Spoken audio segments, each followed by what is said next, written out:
este proceso o esta resiliencia, este proceso, ¿no? O esta característica que tiene la persona, ¿sí? De poder cerrar el círculo y adaptarse positivamente ante una situación negativa. Pero ¿cómo es más fácil que lo logremos? Aplicando justicia restaurativa. Desde el enfoque de los delincuentes o del ofensor,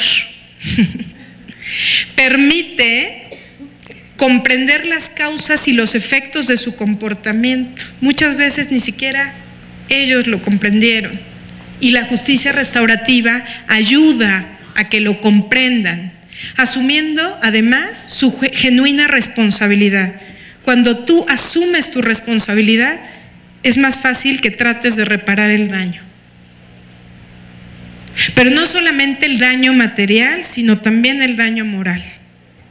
Por eso les digo, yo no lo veo solamente a la reparación del daño como un derecho de la víctima, sino también como un derecho del ofensor. Y a la comunidad, comprender las causas profundas de la acción delictiva, promoviendo el bienestar comunitario y prevenir la delincuencia. De entre los objetivos, la justicia restaurativa procura, por medio de un proceso de encuentro o diálogo, la reparación del daño a la víctima, la restauración del lazo social y la rehabilitación del ofensor. Esta es la conclusión justamente de qué es o cuál es el objetivo de la justicia restaurativa desde estos tres operadores de la misma: la víctima, la sociedad y el ofensor. De entre sus objetivos, procura que por medio de un proceso de encuentro y diálogo se repare el daño a la víctima y se restaure, ojo, le agregamos a la reparación la restauración de ese lazo social y la rehabilitación del ofensor. Su fin es implementar este nuevo modelo alternativo para la resolución de conflictos. Por eso les digo, no es lo mismo, pero es igual la justicia restaurativa que los MASC. ¿Sí entendemos? Por medio de la justicia restaurativa o los medios alternativos de solución de conflictos aplican la base filosófica de la justicia restaurativa. Es un nuevo modelo alternativo para la resolución de conflictos que se basa justamente en este diálogo entre la víctima y el victimario, haciendo comprender al victimario el daño causado a las personas y a la sociedad. Este proceso de encuentro, este proceso de diálogo, deben de participar no solamente activamente, sino voluntariamente las partes. No podemos obligarlos. ¿Por qué? Porque entonces las cosas no se resuelven. Entonces, la voluntariedad de las partes es, para mí, uno de los principales principios en los que se sustentan estos procesos restaurativos. Por eso les digo, cuando en ejecución no logramos convencer a la víctima o a las víctimas, que pasa muchísimo, lo que hacemos para cerrar el círculo es invitar a un representante de la comunidad, de la sociedad, que no todos tampoco se dejan, pero sí lo hemos logrado. Por medio justamente de este proceso, la víctima otorga el perdón y el ofensor trata de cerrar el círculo para restaurar el daño causado, perdonarse a sí mismo, a la víctima y a la comunidad. ¿Cuáles son los principios en los que se sustenta la justicia restaurativa? Primero, el delito es un acto que atenta contra las relaciones humanas. Segundo, las víctimas y la comunidad ocupan un lugar central en los procesos de administración de justicia. La prioridad máxima de los procesos de administración de justicia son el apoyo a las víctimas. La segunda prioridad es rehabilitar en la medida de lo posible a la sociedad. El delincuente tiene una responsabilidad personal hacia las víctimas y a la comunidad por él o los delitos cometidos. La experiencia de participar en estos llamados procesos restaurativos permite al delincuente mejorar su competencia y entendimiento. Las partes interesadas comparten responsabilidades colaborando en el proceso de justicia restaurativa para su desarrollo. Y ahí les pongo algunos de los principios rectores resumidos en este cuadro, que son justamente el principio de oportunidad, la oportunidad que tienen las partes y la sociedad de allegarse de estos procesos restaurativos, la voluntariedad de las partes, que si me permiten yo lo pondría al inicio, ¿no? Porque entonces no podemos justamente resolver un conflicto obligando a una de las partes a acudir a estos procesos restauradores. En justicia, en violencia contra las mujeres, por ejemplo, les cuento, las principales tendencias en base a la justicia restaurativa creen que todos estos como medios alternativos de resolución de conflictos y esta justicia restaurativa no puede aplicarse en este tipo de violencia, y no solamente contra las mujeres, sino violencia doméstica.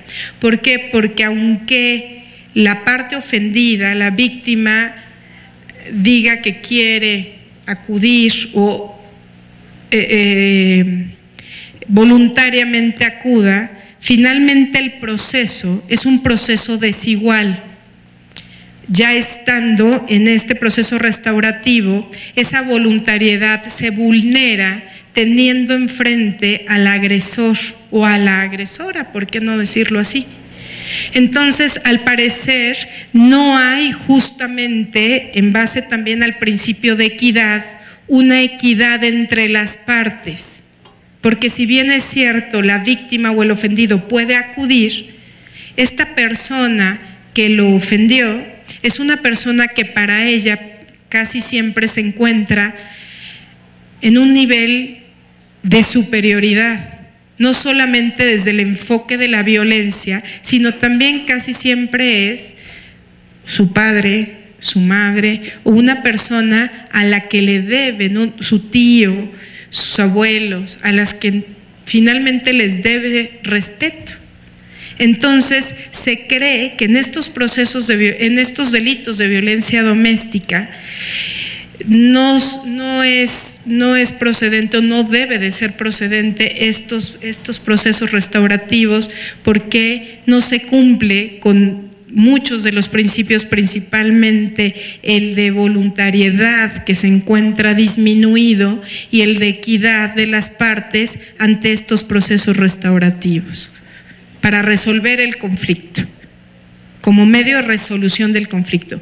Pero como medio alternativo de cerrar círculos, sí se cree que sí se aplica y sí se cree que es procedente. La confidencialidad en los procesos restaurativos es bien importante, porque no sé si ustedes sepan, si un intento, ¿no?, de proceso restaurativo se queda en intento, no se resuelve el asunto y entra al enfoque jurisdiccional, todo lo que se habló dentro de los procesos restaurativos no puede ser ocupado como prueba. Entonces la confidencialidad es importantísima en los procesos restaurativos. La flexibilidad o la neutralidad, bueno, pues ahí todos tenemos que ser flexibles y neutrales, ¿no? La neutralidad del mediador es indispensable, porque entonces cuando una de las partes creen que no hay neutralidad, los procesos restaurativos se caen inmediatamente. Y la flexibilidad, pues todos tenemos que ser flexibles, empezando justamente por las partes, porque finalmente si llegó a ese límite el conflicto es porque alguien no quiere ceder. ¿no? Es un conflicto. Entonces tenemos que ser flexibles y me interesaba mucho que viéramos justamente lo que hacen los mediadores de establecer, a ver, bueno, entendemos que hay un conflicto y en base a ese conflicto lo interesante, y es una tarea bien importante que hacen los mediadores, es ver cuáles son los intereses en común. Empieza con la primera parte, que es justamente establecer el conflicto. Y la segunda parte, lo que hace la mediadora o el mediador es, incluso casi siempre lo hace en un pizarrón de forma física, a ver, ya sé cuáles son sus intereses, ya sé que están en conflicto, ahora yo, de lo que oí, creo que tienen intereses en común y los escribe. Y en base a que ambas partes se dan cuenta que si bien es cierto, tienen un conflicto, también tienen intereses en común. Y entonces ahí es cuando empiezan a ver que el conflicto se puede solucionar de una forma pacífica. La imparcialidad y la neutralidad, ¿no?, por parte de los mediadores, ahí es importantísimo justamente que ninguna de las partes sienta que están yéndose para un lado. La legalidad, que finalmente, bueno, pues todos estos procesos restaurativos y los medios alternativos están sustentados en base a normas, ¿no?, positivizadas, que les digo, estamos en muy poco tiempo, yo creo que no termina el año, de la creación de esta ley nacional de MASC, ¿no?, de medios alternativos de solución de conflictos, y ojalá, changuitos, también la de ejecución salga, porque no quiere salir. Y el principio de honestidad de las partes. De nada sirve que lleguemos a una resolución que finalmente no va a ser aplicada o partió no de la honestidad, sino de mentiras, y no se puede aplicar en el momento. Los beneficios, ya para cerrar, porque creo que ya me estoy extendiendo un poco. Permite la optimización de la cohesión social, permite que la comunidad cambie su mirada hacia el ofensor. Por lo tanto, estos procesos de estigmatización empiezan a ya no ser tan radicales, ¿no?, a difuminarse. Lo concibe entonces como parte integrante de la sociedad que finalmente va a volver a ingresar a la misma en la mayoría de los casos, porque con eso de la pena de prisión vitalicia, ¿no?, pero en la mayoría de los casos va a volver a reinsertarse a la sociedad. Por lo tanto, tenemos que mirarlo como un integrante de la sociedad que va a volver a la misma. La participación activa de la víctima, ofensor y comunidad, en la que pueden expresar sus emociones, sus inquietudes y sus ideas respecto al daño causado, que incluso pueden servir, como decía la compañera, como parte importante de una política criminal de corte preventivo, escuchando a la víctima, al ofensor y a la comunidad. Facilita un proceso de identificación entre la víctima y el ofensor, permite al ofensor reparar el daño y con ello una resignificación de su situación no para nada más para él, sino para las tres partes. Permite que tanto la víctima como el ofensor sean vistos como personas y recobren el control de lo que perdieron ante la comisión de un delito. Facilita este proceso de creación de comunidades pacíficas o más pacíficas y logra una menor reincidencia en los actos delictivos. Yo creo que con esto podríamos establecer las bases fundamentales del tema de hoy, que es justamente este tema de cómo esta política criminal de corte alternativo influye en la justicia restaurativa y en los medios alternativos de solución de conflictos. Sí les confieso que me quedó por trabajar con ustedes un video en el que se simula un proceso de mediación, ¿sí?, civil, pero tanto el video como las diapositivas se las dejaré a los organizadores para que podamos en otra ocasión poderlo, o ustedes lo puedan ver desde su casa y entiendan cómo toda esta justicia restaurativa se aplica en estos procesos. Aquí es concretamente una mediación, pero ustedes saben que no solamente la justicia restaurativa se aplica en la mediación, sino también existe conciliación, existe arbitraje. Estos círculos de sentencia o tratados de paz, que son los que tanto trabajamos en ejecución de sentencias, en las cárceles, adentro de las cárceles, que de verdad no saben las consecuencias positivas que genera, incluso para el clima de violencia interno. Hemos comprobado con estudios empíricos que hemos hecho en las cárceles, que ante la existencia de estos procesos restaurativos, estos círculos de sentencia o tratados de paz en ejecución, con la víctima o con su representante y el sentenciado, el clima de violencia al interior de los cerezos ha disminuido, pero diametralmente. Entonces, hemos tenido respuestas positivas para todo, ¿no? La reparación del daño. La reparación del daño también se ha trabajado en algunos estados de la República, el Estado de México es un ejemplo, por medio de medios alternativos de solución de conflictos. No sé si sepan.